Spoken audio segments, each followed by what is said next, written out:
Audiovisual Radio. Todos los miércoles a las 19 horas, el protagonista es el cine argentino. En la mirada de Julia Montesoro, un programa con perspectiva de género que nuclea a toda la industria cinematográfica del país. ¿Lo escuchás? Por Radio Tren Topic.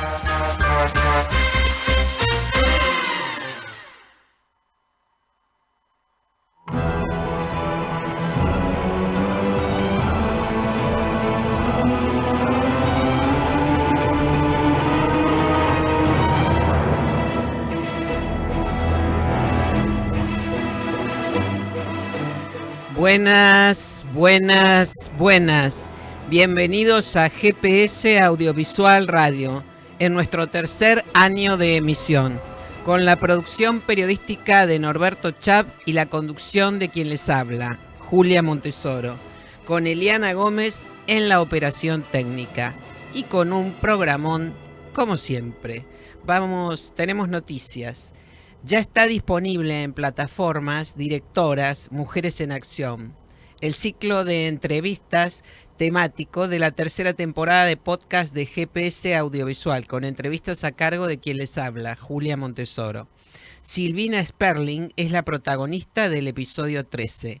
Directoras Mujeres en Acción pone el eje en las realizadoras audiovisuales surgidas esencialmente a partir del nuevo siglo, en la era de los grandes cambios que van desde la implementación de la tecnología digital hasta la perspectiva de género en las formas y las temáticas abordadas. Desde el próximo lunes entonces estará disponible el episodio 14, correspondiente a Laura Casabé.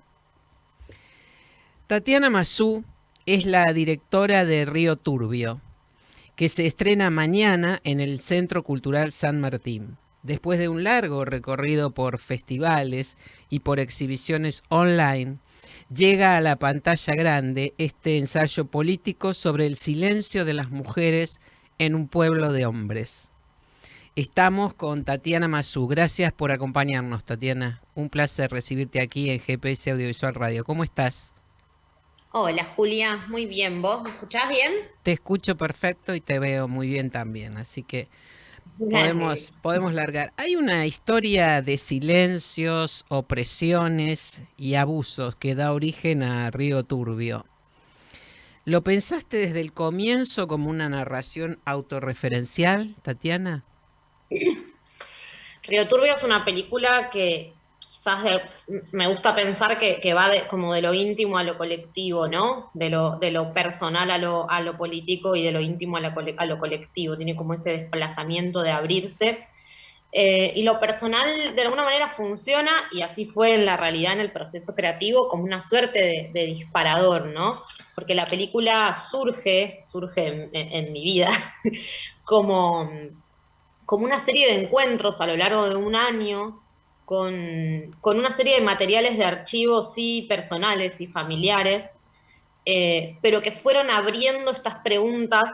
O sea, esos archivos disparan unas preguntas iniciales sobre mis propias violencias sufridas como mujer y de otras mujeres de mi familia que han crecido y vivido en Río Turbio. Pero se fueron abriendo a preguntas más del orden de lo social y de lo político y de lo estructural, que tienen que ver, ¿no?, con el lugar de las mujeres en los pueblos mineros, ¿no? Y particularmente en Río Turbio, que bueno, es este pueblo carbonero de la Patagonia Austral, donde vive mi familia.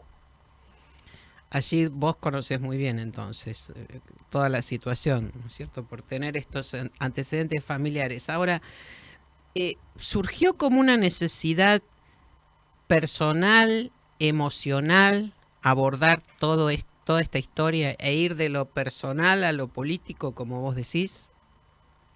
Creo que se dio naturalmente, ¿no? Y creo que una a veces no puede renunciar a lo que es, ¿no? Y yo, además de ser cineasta, soy una cineasta que se formó en la universidad pública y de la mano de consolidarse en ese contexto como una activista feminista y con una perspectiva en general de izquierda y de apoyo a las luchas obreras y sindicales. He tenido mucho contacto con ese mundo. Entonces, hay algo son cosas que para mí ya están conectadas y que me es difícil como no vincular o no generar lazos o interrogaciones entre esos distintos planos de la realidad. Y fue sucediendo así un poco naturalmente, pero yo creo que también en un plano más de lo sensible y de lo emocional, creo que hay algo de transitar las propias violencias sexuales, ¿no? De ir a buscar un abrazo de otras mujeres, de otras compañeras, de otras existencias. Creo que reconocernos, eh, reconocer esas opresiones como algo social y poder en la película narrarlo de esa manera también hace que nos sintamos menos víctimas y que nos podamos sentir más activas, ¿no? Más sujetas de nuestra subjetividad, de nuestro deseo, de nuestro derecho, de nuestra capacidad de organizarnos y de transformar la sociedad. Entonces yo creo que también en el plano de lo emotivo hay algo de ir a encontrar estas historias, de sentarnos a charlar, de contarles lo que me pasó y que me cuenten lo que ellas han vivido ahí, que fue muy movilizador emocionalmente y que a mí también me hizo muy bien desde ya. Ujú. Ahora, si tuvieras que definir en pocas palabras Río Turbio, ¿qué dirías? Diría que es un documental experimental, muy libre en su forma, muy sensorial, que intenta dar cuenta de este silencio de las mujeres en los pueblos mineros de la Patagonia, intenta poner en valor y en relevancia sus experiencias de lucha por romper este silencio. Ujú. Justamente, Río Turbio se puede entender como un ensayo sonoro, eh, a partir de toda una construcción que vos vas elaborando a lo largo de la película, ¿no? Sobre estos silencios de las mujeres del pueblo. ¿Cómo fue trabajar ese concepto desde la expresión sonora? Para mí fue un desafío enorme. Estos materiales de archivo, a partir de los cuales inicia la búsqueda de la película, digo, estuve casi un año relacionándome con esos materiales sin saber que estaba todavía haciendo una película, más como una necesidad entre lúdica y emocional. Y en un momento cuando empiezo a trabajar ya con un poco más de conciencia de estar haciendo una película o algo que iba a ser una película, me doy cuenta de que eran todos materiales que eran mudos, o sea, no carecían de sonido porque eran materiales de archivo sin sonido, o el sonido estaba dañado. Y eso me empezó a generar interrogantes creativos, ¿no? Ujú, Y empecé a charlar con Julián Galay, que es un gran amigo y diseñador de sonido de la película, que fue participante del proyecto desde el minuto cero y mi interlocutor principal en ese sentido. Y conversando con Julián, nos ponemos a pensar, bueno, estos materiales son mudos, pensemos cómo hacerlos sonar, cómo sonarían. Y obviamente lo primero que nos viene a la cabeza es el viento, el gran, el tremendo viento patagónico, ¿no? Y la imposibilidad de grabar el viento, porque cuando queremos grabar el viento, en realidad lo que estamos grabando, o sea, el viento es una fuerza, lo que grabamos es lo que el viento moviliza, ¿no? Lo que el viento golpea. ujú. Y todo este tipo de pensamientos en relación al viento y a la grabación del sonido, yo lo fui vinculando mucho poéticamente con mi propio silencio como mujer que no había narrado su situación de abuso y pensando en el propio silencio social de las mujeres en los pueblos como Río Turbio. Y eso me permitió y nos permitió conjuntamente desarrollar una poética del silencio, una poética del ruido, y que eso fuera habilitando como una dramaturgia sonora que luego fuera habilitando, ¿no?, la entrada de las voces en la narrativa de la película. Y de hecho la película se montó hasta el cuarto o quinto corte de montaje que hicimos con Sebastián, el montajista de la peli. A lo que habíamos decidido era no usar palabra hasta esa instancia. Trabajamos durante mucho tiempo solo con imágenes y ruido y silencio y texturas sonoras. Y una vez que ya teníamos una estructura consolidada, como construida esa dramática del sonido, ahí empezamos a insertar la palabra. Y eso nos parecía interesante porque de alguna manera podíamos replicar en nuestro propio método de trabajo lo que sucede de alguna manera en realidad, ¿no? Que es esa Claro. lucha que tiene que dar la voz para abrirse grieta, para abrirse espacio. La voz de las Ujú. mujeres en estos pueblos, de las mujeres trabajadoras en este caso. Sí, para tener cierta visibilidad en todo caso, ¿no? Totalmente. Ahora, la película tenía un guión predeterminado. Cuando descubriste o decidiste que ese material sobre el que venías observando, sí, observando básicamente, ¿no? Era para una película. ¿Allí había un guión predeterminado o este fue surgiendo durante el rodaje? O bueno, o en el Eh, montaje, porque recién estabas explicando también un proceso muy complejo que llevaron adelante durante el montaje, ¿no? Con los planos sí, sonoros. claramente es una peli que, que no fue filmada con guión. Sí teníamos eh, en la etapa de preproducción, y que fue una herramienta importante para poder comunicarnos con el equipo y con las personas con las que trabajamos en Returbio, yo tenía escritas como unas 8 o 10 páginas de notas, ¿no? Pero de notas que se parecían quizás más a poesía o a textos ensayísticos. Eran como más anotaciones personales y poéticas que no daban cuenta de escenas específicamente, como quizás es un guión en términos como más canónicos, pero sí daban cuenta de texturas visuales, de texturas sonoras, de posicionamientos políticos, de emociones. Y eso fue como la herramienta con la que fuimos a filmar. Por suerte, el equipo de rodaje, que era muy chiquito, éramos Florencia Sorín, la productora, Julián Galay, el diseñador de sonido, y Manuel Embalse, que fue mi gran asistente del proyecto. Y obviamente, bueno, allá mi tía, mi familia, las mujeres, digo. Pero con el equipo técnico y creativo Ujú. trabajamos hace mucho, somos parte del colectivo Antes Muertos Cine. Y era un diálogo muy fluido, entonces eso nos permitía trabajar a partir de estos textos menos convencionales a la hora de ir a rodaje. Y en el rodaje sí están muy abiertos, muy sensibles a lo que cada día nos deparaba, ¿no? A lo que un día teníamos una charla y la grabábamos con una de las mujeres y eso nos disparaba imágenes, o ella nos recomendaba ir a un determinado lugar, nos traía una determinada sensación. Entonces, a la noche era una reunión de, bueno, ¿qué nos enseñó este día? ¿Qué podemos hacer al día siguiente a partir de esto? Y eso fue muy, como muy, muy enriquecedor para mí.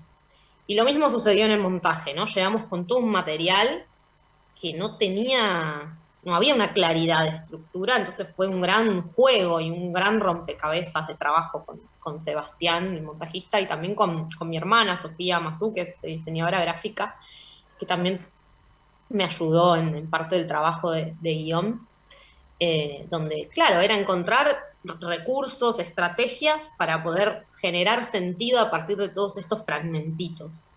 Y nada, fue muy, muy interesante, la verdad, el proceso en ese sentido. ¿Y en qué momento te diste cuenta que la película estaba terminada? ¿Tenías la película terminada o todavía no está terminada? La película no se acaba nunca, quizás. Eh, ¿En qué momento? Yo hice una primera versión porque la película se hizo con un fondo de la Bienal de Arte Joven que me obligaba de alguna manera por contrato a exhibir una primera versión de la película, que en mi caso estuvo sin terminar. Entonces tuvo un primer deadline muy exigente por el contrato de financiación. Y una vez que eso terminó, yo sabía que había llegado inconclusa esa instancia y después de eso seguí montando medio año más. Seguimos trabajando sobre la película medio año más en etapa de montaje.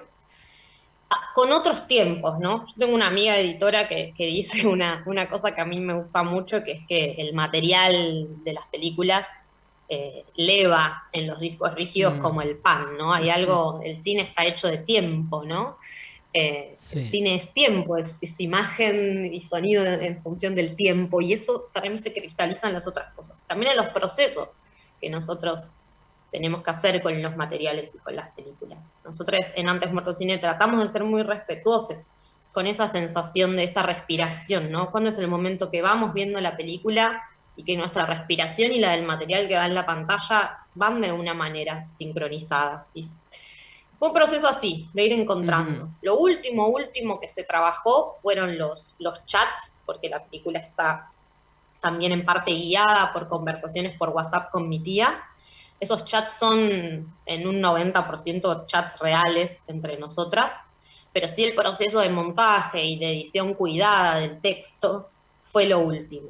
Un poco por esto de la palabra, ¿no? La palabra Ujú. nombra y pone las cosas en su lugar, ¿no? Y en una película que es también tan sensorial, era muy importante encontrar qué era lo justo que había que decir para que la película no perdiera su enigma, ni su atmósfera, ni su misterio, pero a la vez pudiera tener ese margen de accesibilidad, ¿no? Y de decir políticamente un montón de cosas que era necesario decir. Ujú. Entonces ese fue la última capa que trabajamos de la película y la que más quizás costó. Claro, ahora vos decís, es una película experimental, sí, en cierto modo lo es. Eh, de todas maneras, creo que hay una claridad allí, una vocación por llegar a la audiencia que es muy simple en apariencia. De manera que quizás lo experimental alejaría un poco el concepto, ¿no? A determinado público le parece, uy, esta es una película rara, digo. Totalmente. A mí me gusta pensar un poco, porque a mí también las categorías siempre me cuestan, las Mm, etiquetas me cuestan en general, porque creo totalmente esto que vos decís.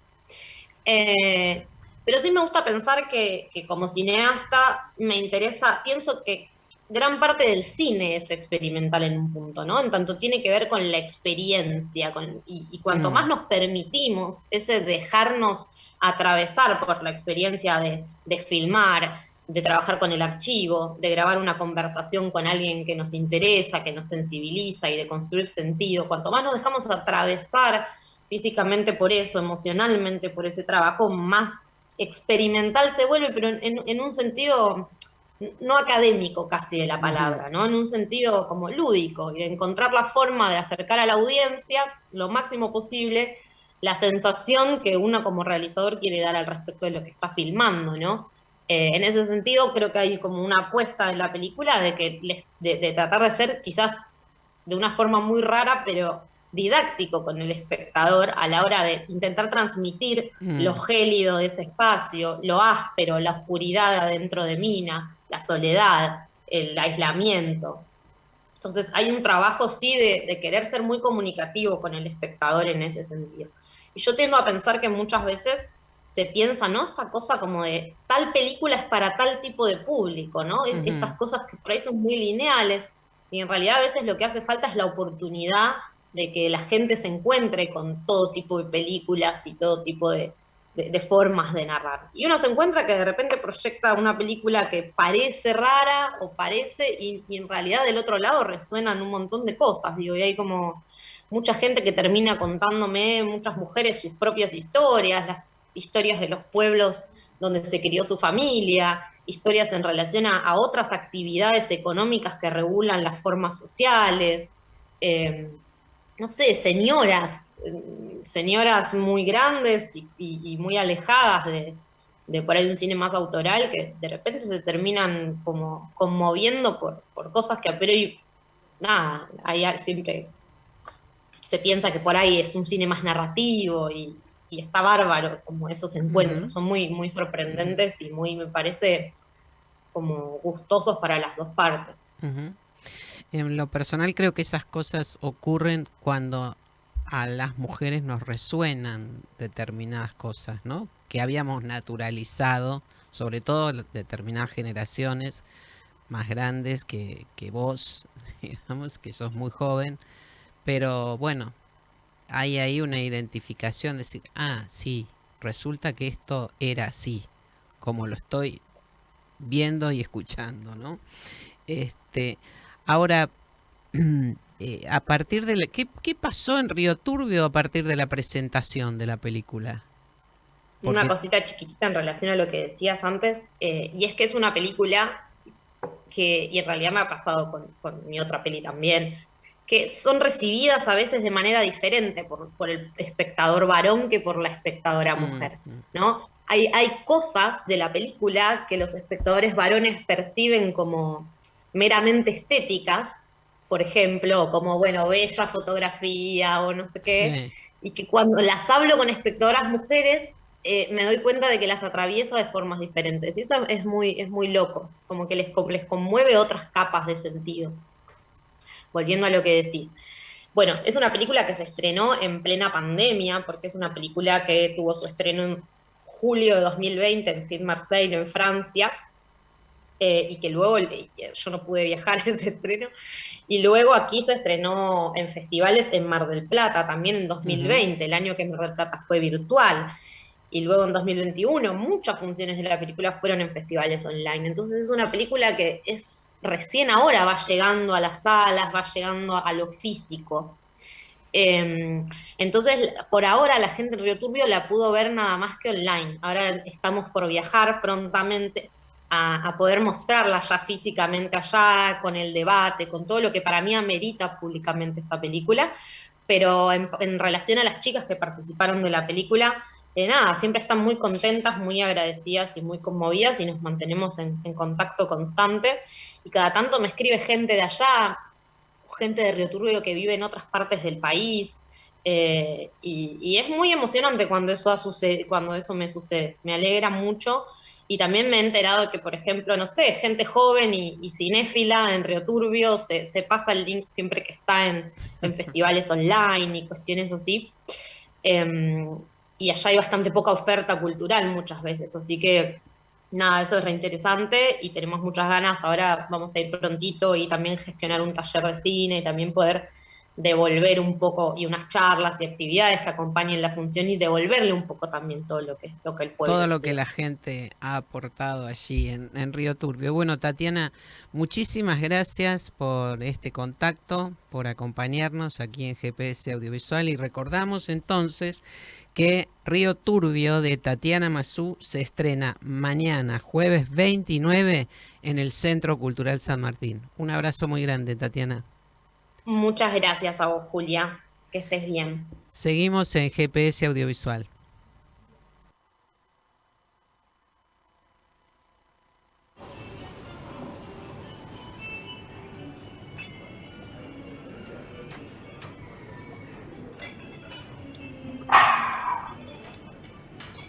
Mira, Huguito, voy a tratar de ser lo más sincero que se pueda. Tío, despertate, son las 9. Chao, chao.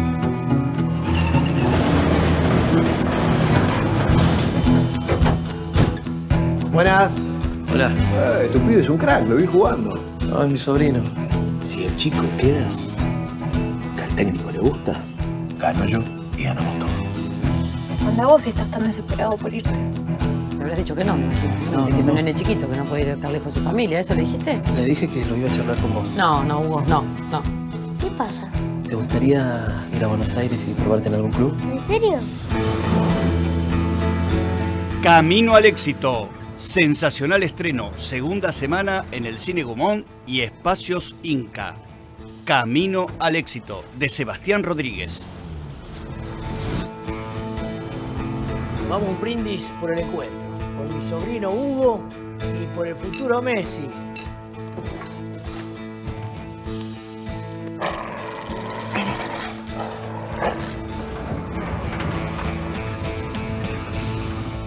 Bienvenidos. Gracias. Necesitamos una habitación para pasar la noche. ¿Qué te pasa ahora? El chico está volando el fiebre. Así no te dura ni 2 minutos parado en la cancha. Calor.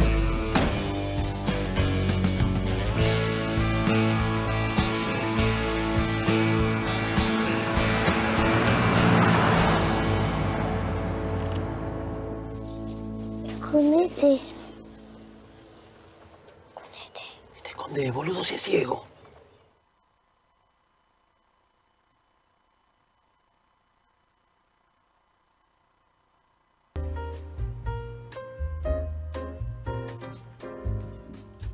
«50 mujeres del cine argentino». El libro de entrevistas de Julia Montesoro. El primer registro documental de las mujeres de la actividad audiovisual. 50 mujeres del cine argentino. Un lanzamiento de Ediciones del Empedrado. En todas las librerías o pedilo en delempedrado@gmail.com.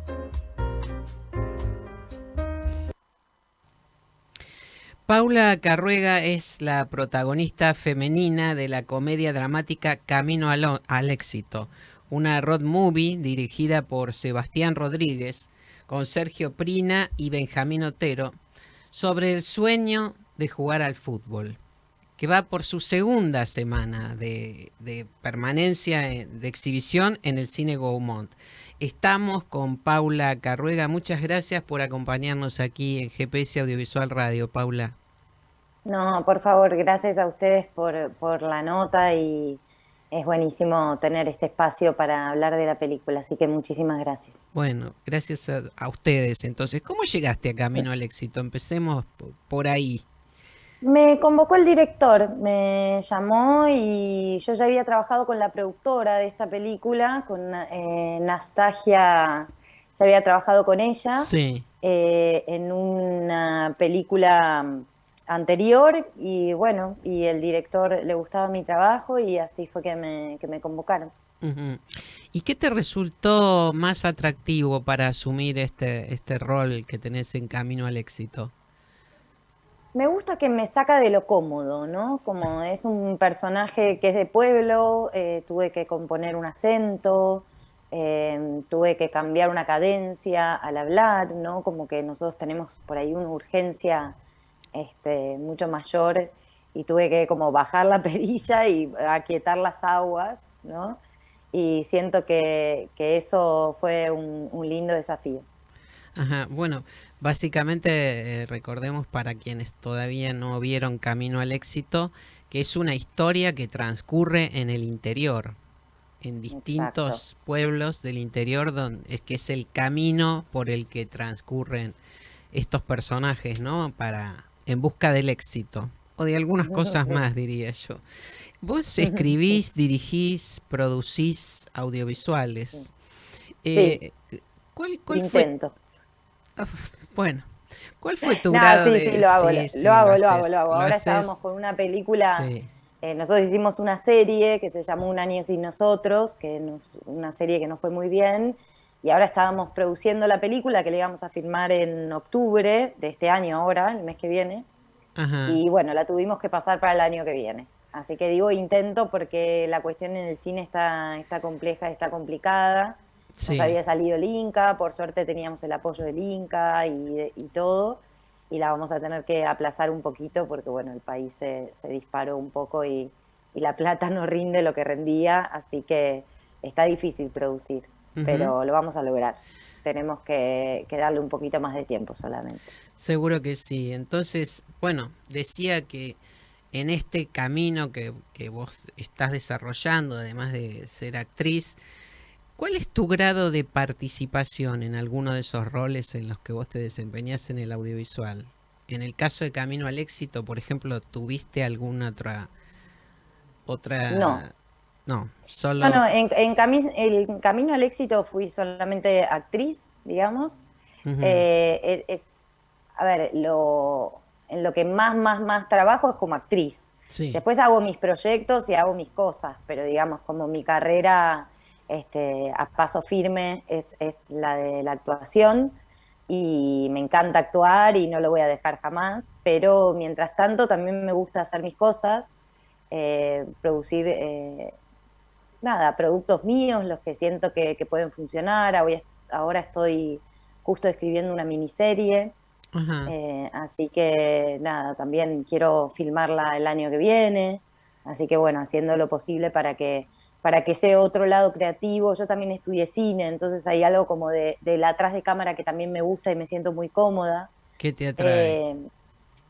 Me gusta mucho la dirección de actores, me gusta mucho dirigir cámara, me gusta dirigir también, ¿no? Como armar en mi cabeza ese cuento. Cuando yo me siento a escribir, nunca pienso bien si lo voy a actuar, si lo voy a dirigir, qué voy a hacer. Solamente escribo lo que tengo ganas de contar. Y bueno, y después veo qué hago con eso, si lo doy a dirigir, lo dirijo yo, a quién se lo doy a producir. Digo, bueno, eso después es otro proceso, pero es como catártico. A mí me gusta contar historias y desde el lado de la actuación es lo mismo, ¿no? Me gusta como ponerme al servicio del personaje y siempre intentar encontrarle una particularidad y trabajar de un modo más fino las cosas que hago para encontrar una variante. Me gusta como que cada rol que interpreto sea diferente, ¿no? Sí.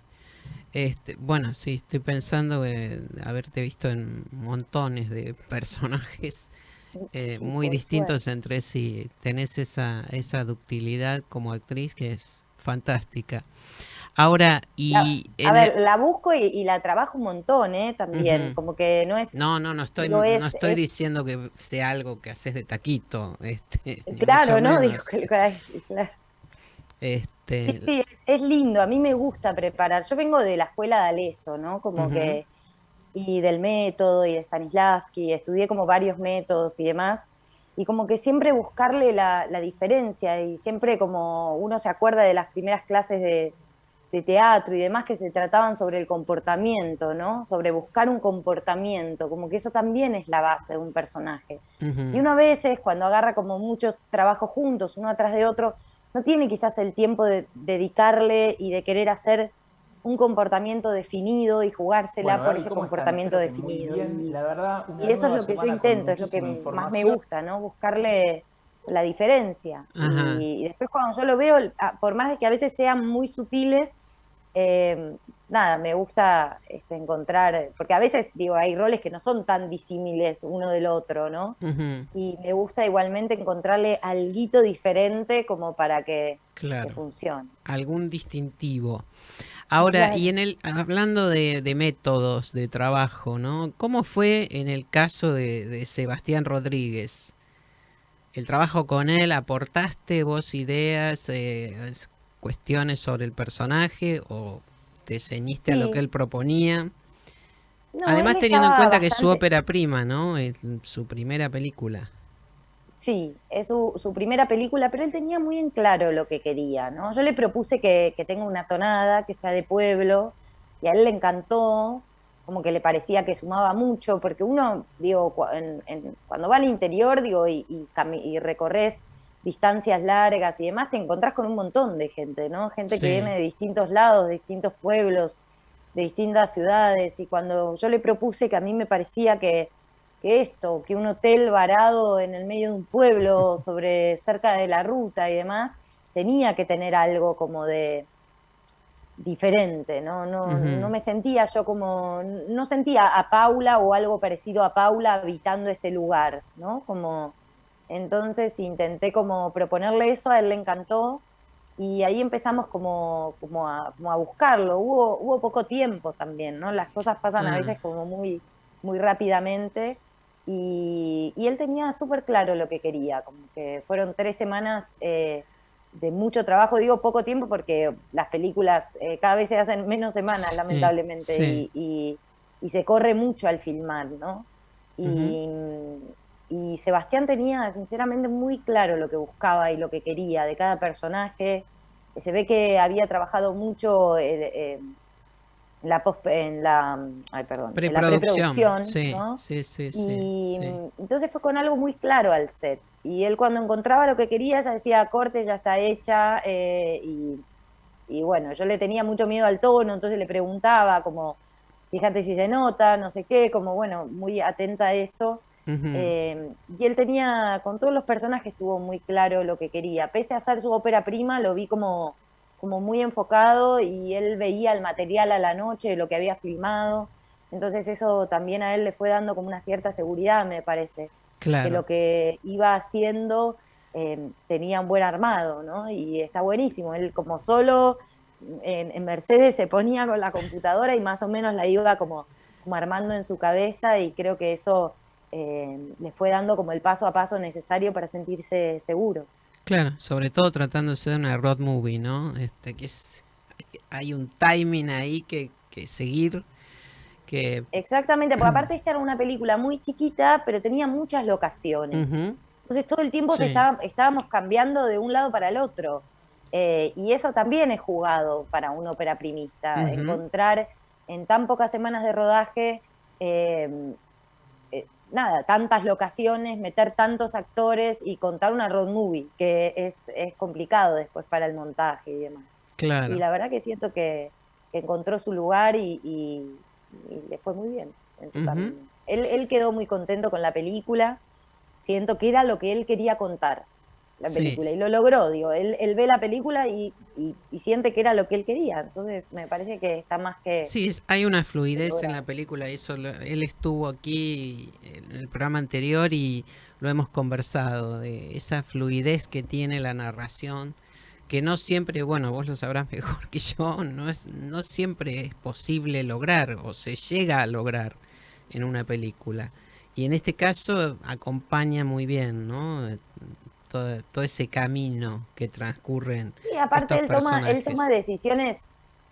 decisiones arriesgadas en la película, ¿no? Como tipo con sus personajes, incluso con las intervenciones de su personaje, de los personajes que él craneó en su cabeza, ¿no? Hablo como toma decisiones arriesgadas y creo que sale bastante airioso y muy bien parado en la película que quiso contar y creo que es una persona muy tranquila, ¿no? Como que en el set se trabajaba muy tranquilamente, o sea, ¿no? Era todo una paz, una tranquilidad y creo que eso es parte de lo que él transmite, ¿no? Y eso se reagradece, verlo a él disfrutando. Claro.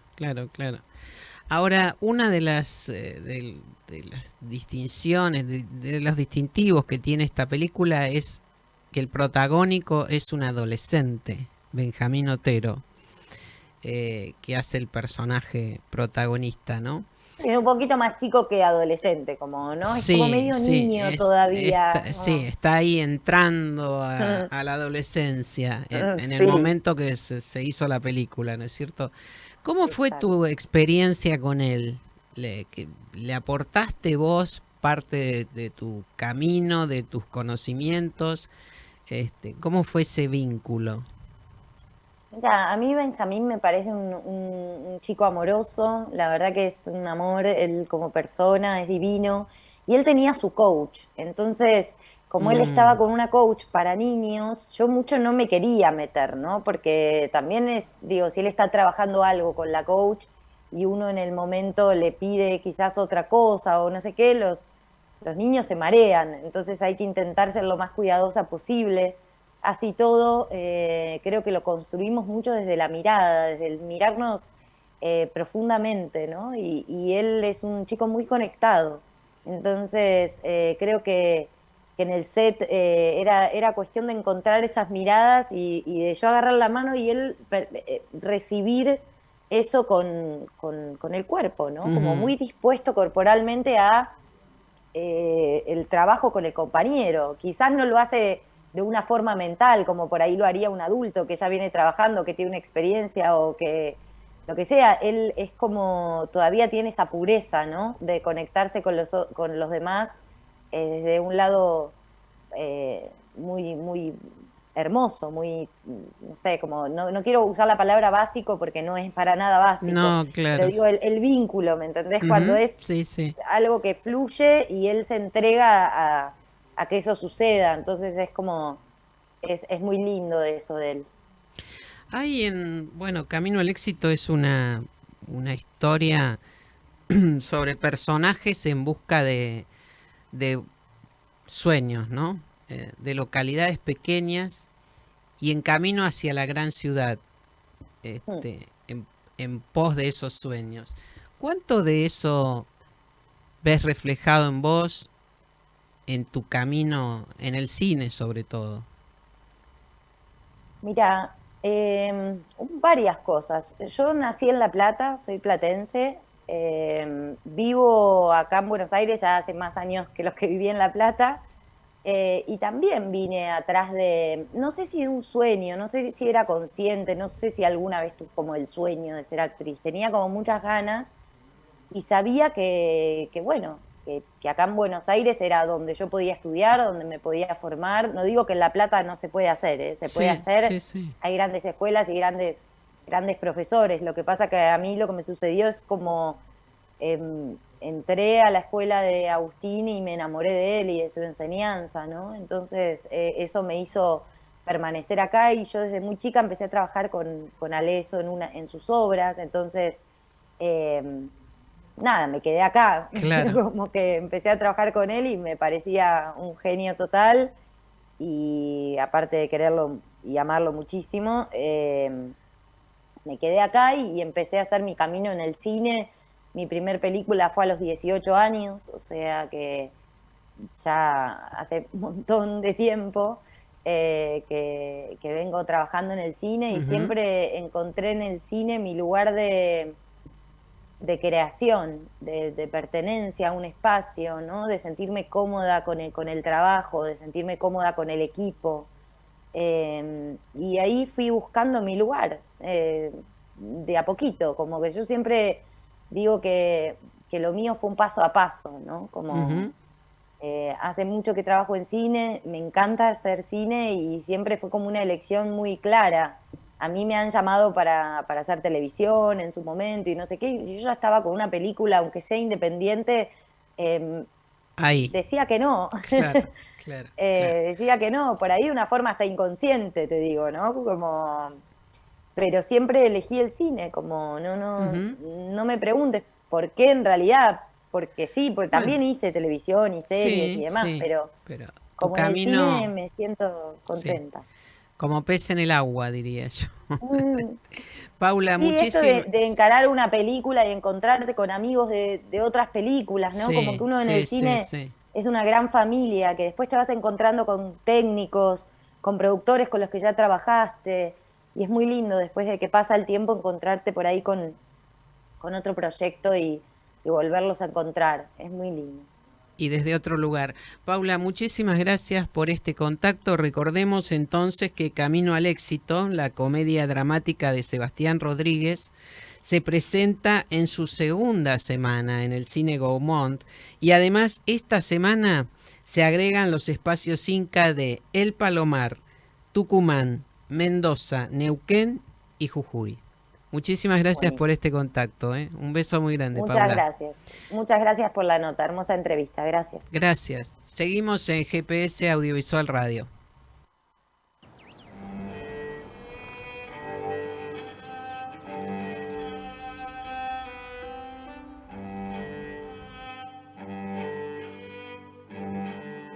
Así que empezó a aparecer el boom del cuerpo recién tenuamente en los años 60.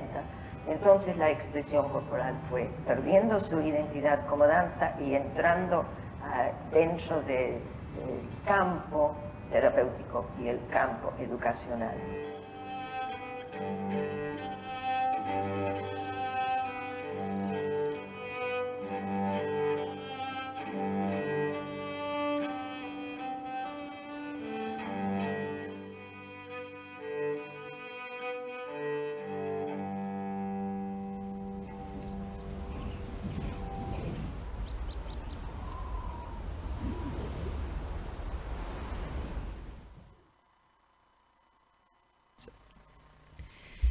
El viernes 30 se estrena en salas el documental Vikinga, una película de Silvina Sperling, quien estuvo con nosotros en el último programa, centrada en la vida artística de Patricia Stokoe, la fundadora de la expresión corporal. Nos acompaña hoy Débora Kalmar, protagonista de Vikinga y además hija de Patricia Stokoe. ¿Cómo estás? Es un enorme placer recibirte aquí y, bueno, poder revivir esta historia de Vikinga con vos, ¿eh? Sí, es un placer y es una conmoción también. Ajá. ¿No? Desde ese arco entre el deseo, cuando hace estos más de 3 años Silvina dice, quiero que filmemos una película sobre Patricia, y llegar a hoy con todo lo que ha sucedido en el medio, es una preciosa conmoción. Y por otro lado, algo que forma parte de eso es como si hubiera sido tan esperada, porque la fecha de estreno se largó hace pocos días y ha movido a 4 generaciones de llamadas de, ay, gracias que está viniendo esta película. Como dice Silvina, para transitar y pisar el territorio de la memoria. Y del presente. Y del presente, exactamente. Ahora, ¿vos creías que ese fragmento de vida de Patricia Stokoe podía convertirse en una película como Vikinga? ¿Te imaginabas? Deseaba, porque lo hemos hablado con mamá. A veces hablo de ella como Patricia y a veces como mamá, porque los dos roles han estado muy entretejidos. Pero ha sido una sorpresa cuando vino Silvina y dijo, lo voy a hacer. Y ahí fue muy movilizante porque muchos años dijimos, Patri, tu vida es para ser contada también en el cine.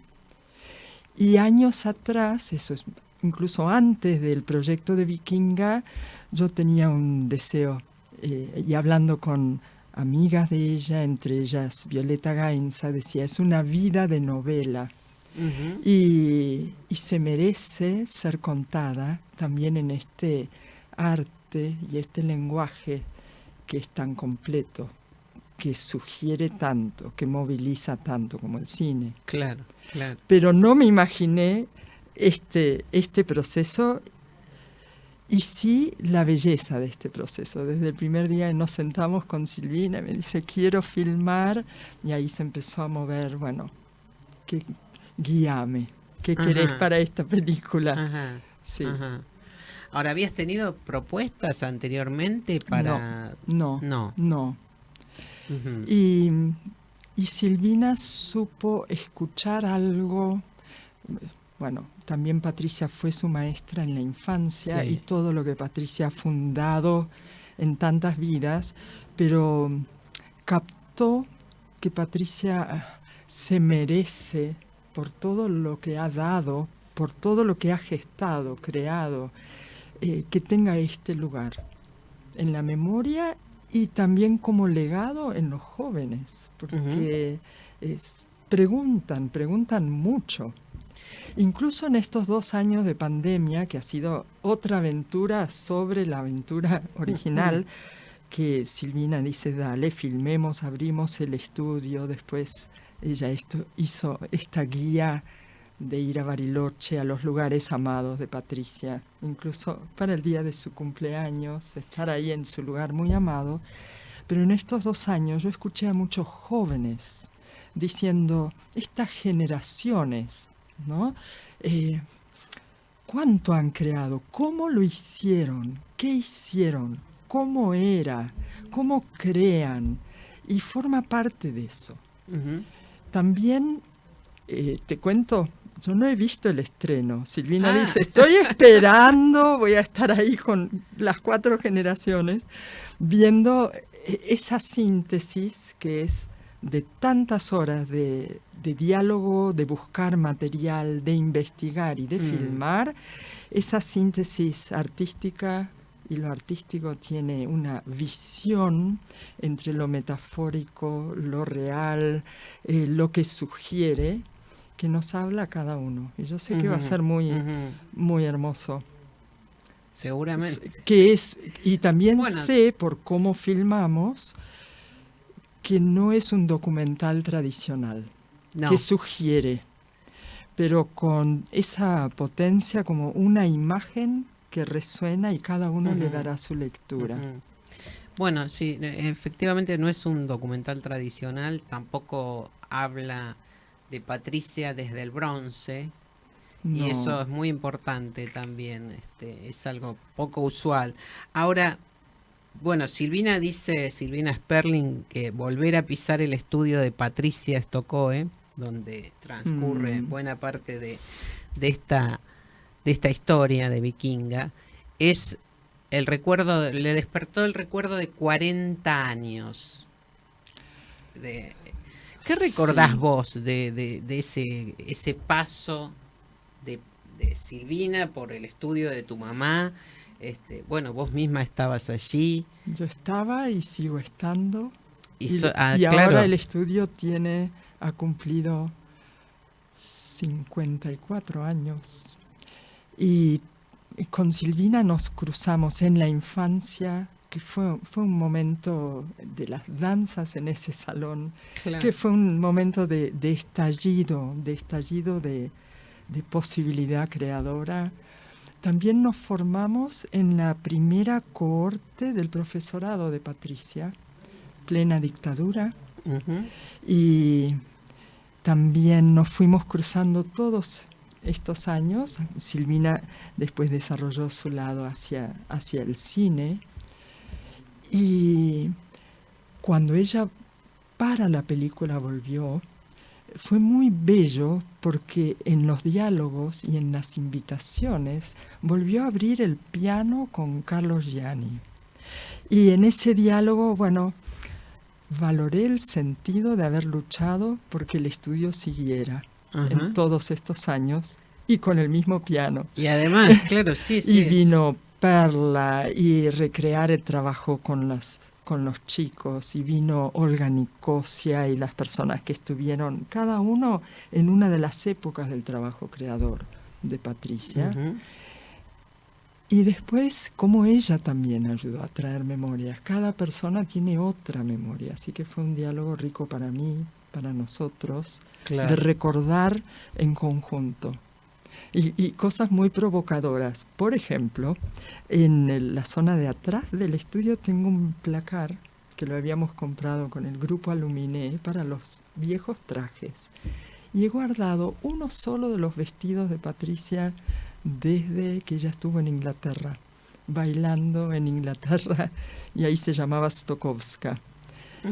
No sé cómo logré guardarlo. Y me dijo Silvina, quiero ese vestido, así como es Silvina, quiero ese vestido. Bueno, ahí volvió a casa, lo lavamos, lo planchamos, lo cosimos, y es como hacer vivir, es maravilloso, ¿no?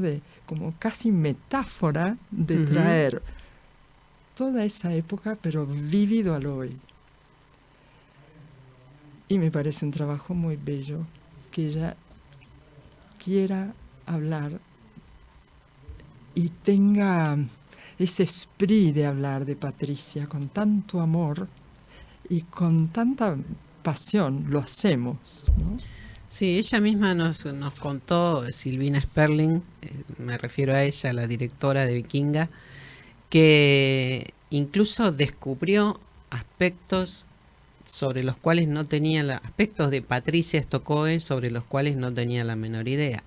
No voy a spoilear, pero supongo que quizás a vos te ocurrió lo mismo, porque vos te pones estás muy en primera persona también en la película. Sí, y fueron apareciendo datos, fueron apareciendo aspectos de Patricia y de Mami que están en la memoria de otros, y eso es maravilloso. Tengo una frase, y la hablamos con Silvina: Patricia es de todos, es hoy como la sal en el agua, y cada uno va trayendo una memoria diferente. Y hace un ratito dijiste Patricia también mujer, Patricia mamá, Patricia persona, Patricia luchadora, Patricia humana, Patricia con su carácter y personalidad, que con cada uno tuvo un vínculo único y diferente, ¿no? Sí. Y bueno, y además el título, ¿no? Vikinga. Viniendo para acá y volviendo a ver la imagen y las letras, bueno, Vikinga se llamaba a sí misma en los últimos años. Vikinga de las Pampas, viniendo de origen inglés, pero teniendo el carácter que tenía, sin el cual no hubiera hecho todo lo que hizo, claro. Que tiene que ver con coraje, humor y también con dolores, algunos ocultos, otros que pudo tramitar y compartir, pero estaba ahí esa K, y la puso en el afiche en rojo, ¿no? El Vikinga y la K, y el atravesamiento del amor y de las ausencias y del movimiento también, ¿no? Y el amor por la danza, claro, siempre. Claro. Y la creación y ese espíritu de bueno, todos hacemos la historia y todos podemos ser creadores, no como ella misma decía, y aquí me metí en problemas, porque esos principios hay que llevarlos a cabo e ir encontrando el modo de... Y la verdad es que lo está logrando por generaciones. Ajá. Porque hoy sigue ese movimiento, ¿no? Claro que sí. Ahora, ¿qué descubriste de vos misma a partir del proceso de hacer esta película de Vikinga? Todavía no la viste, no la vi, acabas de decir, pero no la vi, pero el proceso fue muy... hacer emerger todo esto. Y también tiene que ver con cómo es Silvina, y le dije, me pongo en tus manos, porque primero me puse como hablando de Patricia, y le decía, Silvina, tiene que estar tal persona, tal otra, no nos podemos olvidar de esto, del otro, y Silvina dice, pará. Ay, gracias, me pongo en tus manos, ¿qué querés? Entonces me puso, y aprendí la palabra, en un rol nuevo de entregarme a su dirección, de ir dejando que venga en una improvisación en un área que no es la mía. Yo no he trabajado en el cine, pero como actriz social, y dejarme jugarlo. Entonces fueron todas situaciones de puesta en juego y mucho aprendizaje. Y también de mucha entrega, o sea, aquí está el estudio para lo que quieras. Hay días conmigo, pero en realidad hubo mucha gente. Algunos aparecerán, otros no, pero mucha gente que estuvo poniendo su voz, su presencia, su memoria, un objeto, un recuerdo. Me puso en un lugar de mucho juego creador también. Y de poner en práctica la improvisación una vez más. Claro. Y dejar que sucediera. Y lo otro que me puso sí es a trabajar mucho en casa, de buscar fotos, de remover estantes, de abrir cajitas. Y Silvina encontró muchas otras que también son sorpresa. Parte de la... Y otro... me ayudó con algo que desde el lugar de hija me fue muy difícil. Yo trabajé muchísimo para que la memoria, para que lleguen textos, libros, compartir todo lo que tenía, ayudar a quien estuviera escribiendo, traer material. Pero Silvina como que me puso también en un lugar receptor de ese material y jugarlo. Y decir, bueno, y ahora, ¿cómo lo vas a leer vos? Claro. Y correrme, y poder ser hija, y poder disfrutar. Claro, hija, no solo otra artista, porque vos también lo sos, como era tu madre. Yo trabajé mucho en lugar del legado, y de la memoria, y... Sí. Bueno. Es un proceso que abrazo, y estoy muy feliz de haberlo recién comenzado, porque ahora empieza. Claro, ahora viene otro camino. Ahora viene otro Realmente, camino. Débora, un placer que estés aquí, que nos acompañes, nos hayas permitido este nuevo acercamiento a Vikinga y a la figura de tu madre, Patricia Stokoe. Recordemos entonces que Vikinga, de Silvina Sperling, se estrena el viernes 30 en el Cine Gaumont y Salas, y que está centrada en la vida artística de Patricia Stokoe, reflejada a través de su hija, Débora Kalmar. Nos estamos despidiendo, muchísimas gracias por acompañarnos. Muchas gracias. Nos encontramos entonces la semana próxima aquí en GPS Audiovisual Radio. Gracias por acompañarnos. Seguinos en www.gpsaudiovisual.com, el portal del audiovisual argentino. Y ya saben, como decimos siempre, vean cine argentino. Hasta la semana que viene.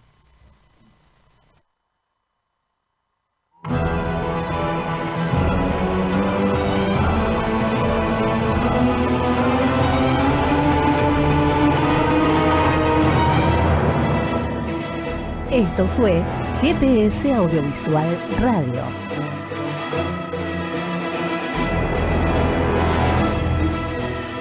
Los esperamos el próximo miércoles a las 19 horas por Radio Tren Topic.